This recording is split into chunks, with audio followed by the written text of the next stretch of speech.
Ayun, good morning po mga sulo. Isang maulang umaga po sa inyong lahat dyan mga sulo. Kumusta po kayong lahat? At ako ay nandito papunta sa aking mga alaga. At ngayon na naman po ang aming panahon ay medyo masungit na naman po. Eto, at medyo dahan-dahan ako dahil madulas yung daan.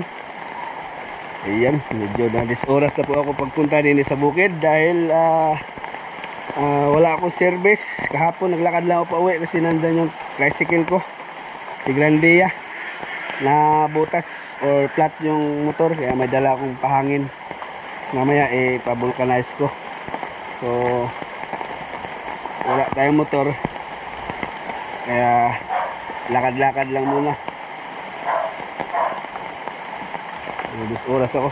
Kala ko lumabas na yung mga kambing, bagay umuulan nandun na sila. Feeds muna kipakain ngayon habang mag-prepare ako ng pagkain ng bibi. At bago po ang lahat, ayan, batiin ko lang ng happy dami happy birthday sa aking nakakatandang kapatid, si Boss Tata. Kaarawan niya ngayon. Happy birthday. Sana marami pang birthday at sana matupad din ang mga pangarap mo sa buhay, sa pamilya, kasama pamilya. Happy birthday. Sana malasing mo yung tropa. Sige. Wala akong dalang pagkain ni Andy, so dito na lang ako magsasayang. Meron naman bigas dyan. Umpisa na naman na lumabo or lumaki yung sapa kasi simula kaninang madilim-dilim pa.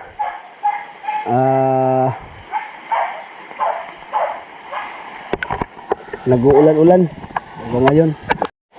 At kaninang madaling araw ay merong padasal sa bahay nila ni Tata kaninang madaling araw. Hindi ko alam kung sa Katagalugan merong ganito. Ayan po ang pangyayari kaninang madaling araw.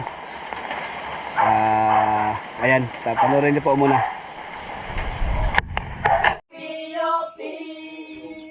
Kinahanglan nga atong awiton kining Diyos no awit sa taknang tanan.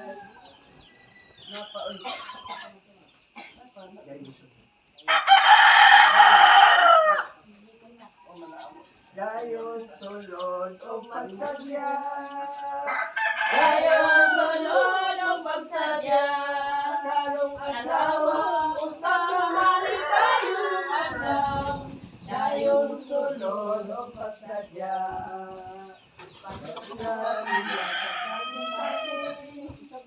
Pasudlan siya sa kasing-kasing, karong adlaw malikayong adlaw, dayon sulod. Hello mga kaswalo, mix na tayo po sa ating feeds.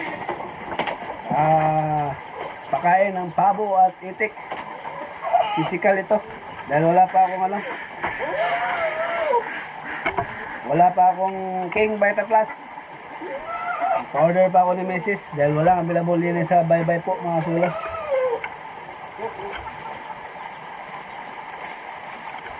Yung available lang sa bye-bye, itong aking ginagamit.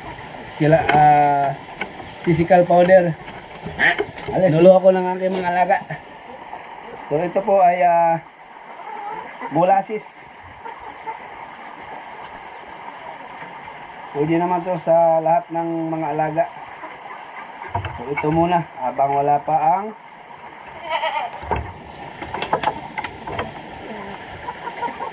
King Vita Plus.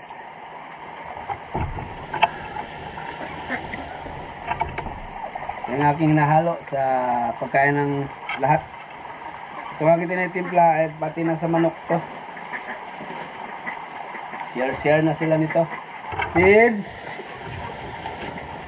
katawan ng saging, at may merienda silang Madre de Agua. Yung Madre de Agua hindi ko na nahalo din Hinahagis ko na lang din sa loob ng kanilang kulungan ba. Dahil nilalapang naman nila kahit nasa lang, kulungan, di natagtarin.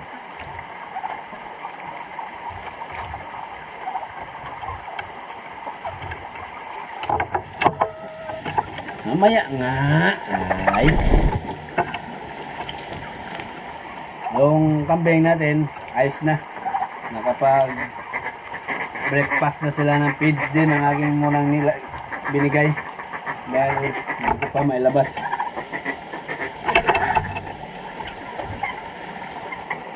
Ulan pa.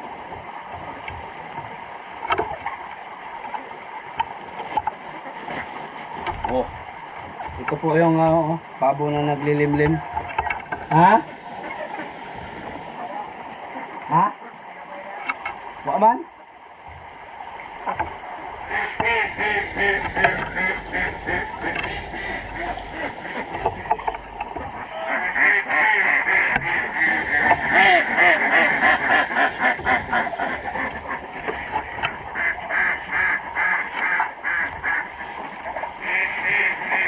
Yung itlog po pala nito ay sa kasamaang palad po mga kasulo ay ano po talagang hindi na niya binalikan. So ibig sabihin ayaw na niyang limliman. So ganun talaga ang buhay. Wala, no choice ako kasi pag doon din hindi rin mapisa dahil hindi niya nalimliman noong naglilimlim siya kasi malayo sa kanya yung itlog. Nandun sa sulok tapos siya naglilimlim doon lang sa lupa. So ganun. Sayang. Kailangan tanggapin. Sayang nga kasi ako siyempre nahinayang din kasi 10 piraso yun. So back to zero na naman siya yan. Gala-gala na naman siya. So siguro ngayon lang yan kasi ngayon wala na kaming gaano ginagawa ni Roger sa palay, sa palayan. I-set na namin araw para makagawa kami sa kubo ng kambing para mailipat ko na sila at makapokus na yung mga manok natin dito sa pag-iitlog sa kanilang tamang paitlogan talaga. At babo. Yan na. Akyatan na yung mga alaga natin. So hindi ko alam, ito pala yung isa. 4 na yung kanyang itlog. Talagang nag-itlog siya doon sa kahit mayroon kambing. Pero hinarangan ko siya. Hinarangan ko ng kawayan para hindi pasukan ng kambing. Pero rumispeto din yung kambing namin, ay kambing ko. Dahil yung initlogan niya hindi na pinasukan ng kambing. Hindi na pinasukan. Doon na sila sa ginawan ko ng cover ba. Doon na sila. Yung iba nandun sa paitlogan ng pabo pero wala dun sa may itlog. Ayos.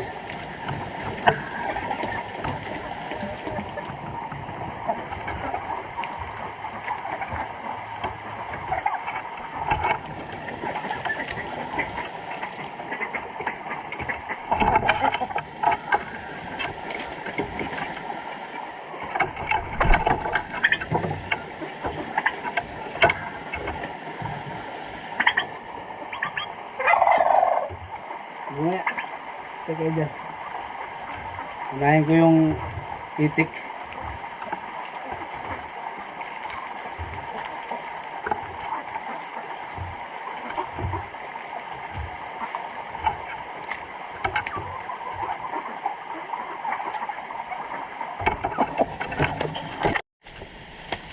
Yan po mga silo, batsi na po ako.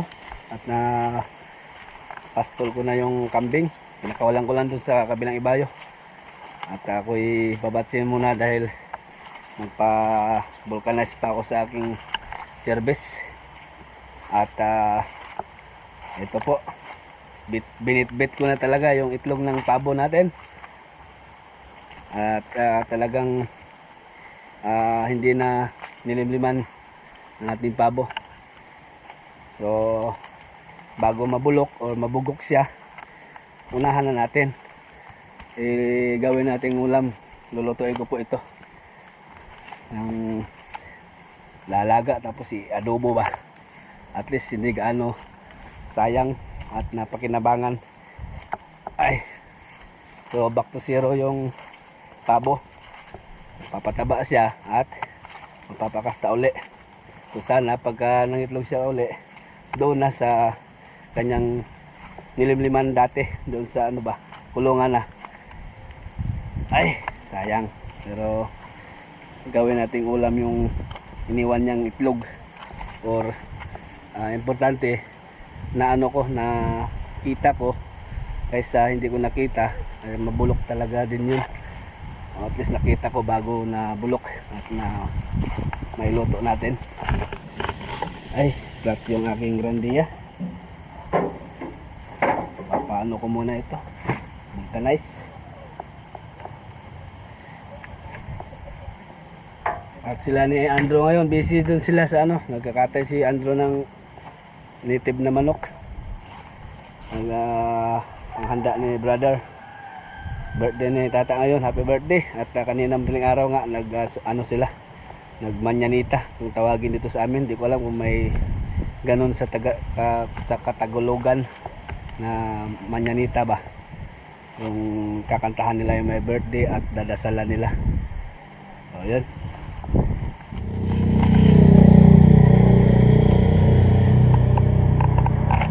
So yan po mga sulo, sakla po yung aking motor, ay ang aking yan, or rim pala, rim sa Katagalan.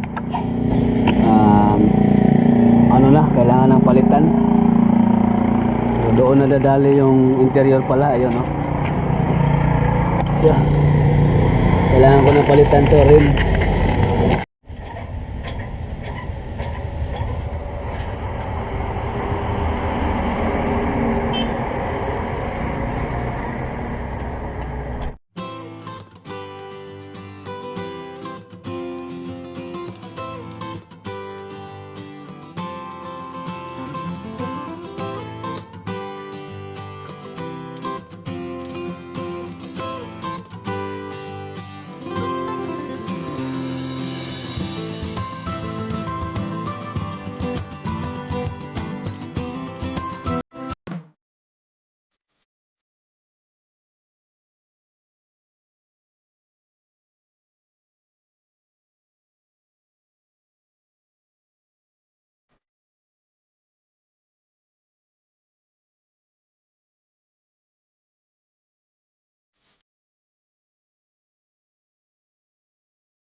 Rin mo. Ay, Balik-balik.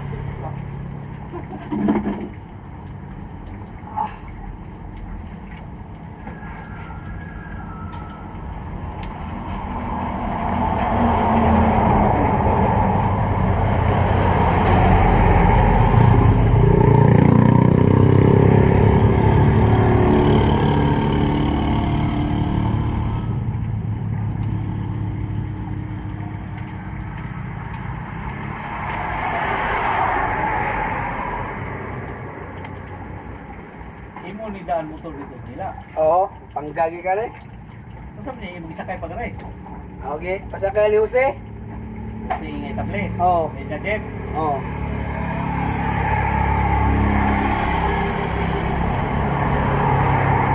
Ikaw na ni Bituas Pampanga. Kahit karga mo na eh. Sa kira mo dito. Mama eh, Bulacan mo matitigigan.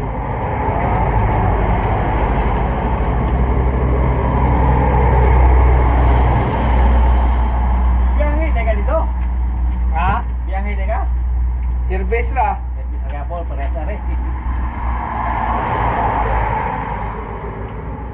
Ya, nabalhin ko Pampanga. Ako po nagit travel dito sa Pampanga. Ano yung pababulakay na rin Pampanga? 2 oras biyahe og motor ah. Oo. Wala. Dili kay nga may shortcut. Dari lagi sa kuan hanggat ba Bulacan. Yan, okay na po si Grande ako. Balik ano na, serbisyo na. Yan, sinulya pa ko lang yung aking mga kambing. Ayan oh. Uy, meron. Hindi sa akin yun. Yun lang sa akin. Ayan oh. Nandyan lang pala sila. Hindi sila lumayo. Oh, ano? Diyan ka lang ha. Oh, yan. Akala ko lumayo sila mga sulo. Balik na ako dun sa ano, sa bahay dahil nandun daw sila nagbibidyoke. Birthday ni tata. So kanina pa akong wala sa bahay dahil inano ko muna to, nagawa ko muna to. So nagpalit ako ng rim tsaka rayos siyempre dahil kailangan ng palitan pala. Rotor na tayo, kailangan palitan kasi nga may katagalan na rin yung rim na yun. Ano pa, itong motor na ito 2010 model pa ito, kailangan ng palitan, bulok na. Ayan, bumili akong bago. Naano rin ako, na 1.5 din ako dito sa aking Grandia. Pero ayos lang, dahil ginagamit naman natin to. Kailangan kung anong kailangan dito, kailangan bilhin. Kala ko sa ano, 4. Nagtaka ako, dumami yung aking kambing. Ayaw na lang din humalo sa akin. Ayun, nandun sila. Nandun lang sila sa may kubo ni Rudy. Okay. Yan, busog na yung ano oh. Yung buntis. Malaki na yung tiyan. Okay. Your turn. Your turn. Nagja-jamming ako sa mga tropa na doon sa Videoke. Birthday ni tata ko, merong tuba-tuba doon.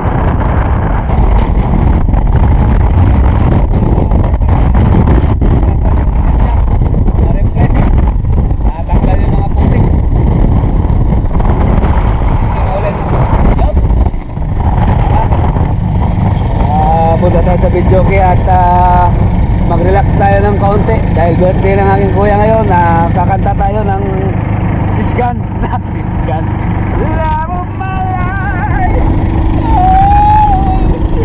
Oh, so happy lang tayo mga kilo kahit mahirap ang buhay. Kailangan i-enjoy mo lang ang buhay. Huwag magpapa-epekto dahil wala namang perfectong tao. Ano ba ang epekto kung meron kang defekto?